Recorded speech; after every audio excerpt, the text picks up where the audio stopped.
మత సామరస్యం పాటించే ధర్మం మాకు నేర్పక్కర్లేదు. మేము మత సామరస్యం అనుకున్నాము కాబట్టే మీరు ఇన్నాళ్ళు ఈ దేశంలో బ్రతికారు. మీరు మాకు నేర్పాల్సిన అవసరం లేదు. చల్లగా బతకండి, మంచిగా బతకండి, ఇంకేమన్నా కట్టడాలు కట్టుకో, ఇంకేమన్నా చేసుకో, ఎంతన్నా సంపాదించుకో, మాకు అవసరం లేదు. ఎందుకంటే ప్రపంచ నలుమూలల్లో మా హిందువులు బ్రతుకుతున్నారు. అన్ని దేశాల్లో మా హిందువులు ఉన్నారు. అరబ్ కంట్రీస్లో కూడా మా హిందువులు ఉన్నారు. దుబాయ్లో కూడా మన హిందువులు ఉన్నారు.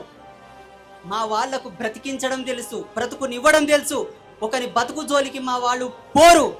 ఒకవేళ మా ధర్మం జోలికి, మా బతుకు జోలికి కనుక నువ్వు వస్తే, ఎవడన్నా అనుకుంటే చెప్పండి, ఈ దేశ చరిత్రలో మీ బతుకులే లేకుండా చేస్తామని కూడా చెప్పాలి గర్వంగా.